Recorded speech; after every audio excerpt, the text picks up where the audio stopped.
હું જાગી ગયો, બિલકુલ.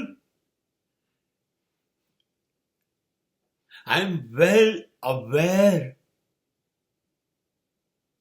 અને જે માણસ જાગી જાય, જાગી જવું એટલે ઊંઘીને એમાંથી ઊંઘ પૂરી થઈ ગઈ અને ઉઠી ગયા, ના, એ જાગી જવું, એ જાગી ગયા નથી. જાગી જવું એટલે મારો દરેક વિચાર મારા ધ્યાનની બહાર હોઈ જ ન શકે. મારી એકે પ્રવૃત્તિ મારા ધ્યાન બહાર હોઈ ન શકે. મારું એક એક ડગલું એની ઉપર મારી ચાંપતી નજર હોય. મારું મન, કર્મ, વાણી, દરેક વસ્તુ પર મારું બિલકુલ ધ્યાન હોય. એ મારી પરવાનગી વગર કેવી રીતે મારો વિચાર બહાર આવે, મારો શબ્દ બહાર આવે કે મારું વર્તન બહાર આવે? શક્ય જ નથી. આ મને ખબર પડી ગઈ. આ જાગી ગયો. જાગી જાય માણસ એટલે એ પાપ કરતો જ નથી, એ ખોટું કરતો જ નથી, થઈ જ ન શકે. હું બિલકુલ સભાન થઈ ગયો. દરેક વસ્તુ પર મારું ધ્યાન થઈ જાય તો તમને લાગે છે હું ચોરી કરું, હું બળાત્કાર કરું, હું ભ્રષ્ટાચાર કરું, હું કોઈનું ખરાબ કરું? નહીં, અંદરથી તરત મારો વિચાર, મારો આત્માનો અવાજ મને ના પાડશે, આ ના કર. હું કરીશ જ નહીં. અને માટે ક્યારેય પાપ થશે જ નહીં, અનીતિ આવશે જ નહીં, અસત્ય આવશે નહીં, અન્યાય આવશે નહીં. કોઈના માટે નફરત આવશે નહીં, ધિક્કાર આવશે નહીં, લુચ્ચાઈ આવશે નહીં, હલકટાઈ આવશે નહીં, કેમ કે હું જાગી ગયો છું. હું એવું કશું થવા જ નહીં દઉં.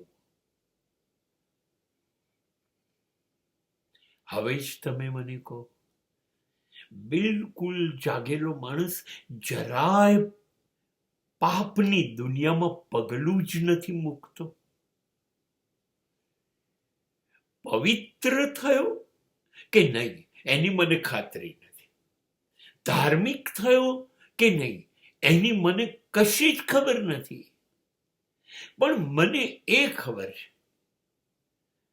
કે હું એટલું શાંતિથી, સ્વસ્થ, બિલકુલ નિરાંતે જીવી શકું છું. એટલે મેં મારું સ્વર્ગ જીવતે જીવ અહીં જ બનાવી લીધું. સ્વર્ગમાં જવાય કે નહીં એ બધું મૃત્યુ પછીની ઘટના મારા માટે છે જ નહીં. મેં તો અહીં જ નક્કી કરી લીધું.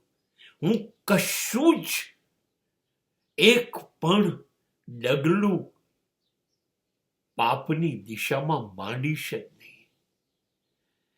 તો સ્વર્ગ તો અહીં જ બની ગયો. અને આવા માણસો,